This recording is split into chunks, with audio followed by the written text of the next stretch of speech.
திமுக தூண்டிவிட்ட tool கிட்டு தான் Joseph Vijay. திமுக வேற, தாவேக வேற அல்ல. ஒவ்வொரு தேர்தலுக்கும் திமுக ஒரு நடிகனை தயார் செய்யும். தமிழும் தளபதியும் எங்கள் அடையாளம். எல்லாரும் இந்த வீடியோ கிளிப் பார்த்திருப்பீங்க. அண்ணன் அர்ஜுன் சர்பத் அவர்கள் பேசினது, சாரி அர்ஜுன் சம்பத் அவர்கள் பேசினது, தளபதியை பார்த்து டிஎம்கேயோட டூல் கிட்டு தான் இவருன்ற மாதிரி விமர்சனம் பண்ணியிருக்காரு. ஆனா மக்கள் எல்லாருக்குமே தெரியும் தானே யாரோட டூல் கிட்டு, மறைமுகமான டூல் கிட்டு அப்படின்ட்டு. ஒருத்தனை மக்கள் விரும்பிடக்கூடாது. உடனே மக்களை குழப்பி விடணுன்ட்டு இவங்க கட்சியிலிருந்து இவங்க சாயம் பூசுறது, இவங்க கட்சியிலிருந்து அவங்க சாயம் பூசுறது, மாறி மாறி குழப்பி விளையாடுறாங்க. எல்லா வருஷமுன்ற மாதிரி இந்த வருஷமும் நினைச்சிடாதீங்க. அது நடக்கவே நடக்காது.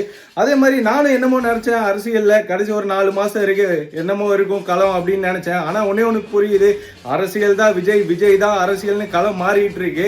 ஸோ இவர் வார்த்தைக்கு 300 டைம் ஜோசப் விஜய்ன்னு சொல்றாரு. அது ஏன் தெரியல. என்னை பொறுத்த வரைக்கும் அது ஒரு பெருமையான வார்த்தை தான். ஏன்னா நான் ஒரு முஸ்லீம், என் பேர் அப்துல். ஆனா எனக்கு பேருக்கு முன்னாடி ஜோசப் அப்துல்னு போடுறது எனக்கு ரொம்ப பெருமையா இருக்கு. ஸோ நீங்க பார்த்துட்டு இருக்க எல்லாருமே உங்க பேருக்கு முன்னாடி ஜோசப்ன்ற வார்த்தையை போட்டு தளபதியோட பவரையும் நம்ம தமிழ்நாட்டோட யுனைட்டியுமே கமெண்ட்ல காட்டுங்க. 2026 தளபதி ஜெயிச்சதுக்கு அப்புறம் இந்த அனைத்து சங்கி கூட்டமும் தமிழ்நாட்டில் சிங்கி தான் அடிக்க போகுது. நன்றி.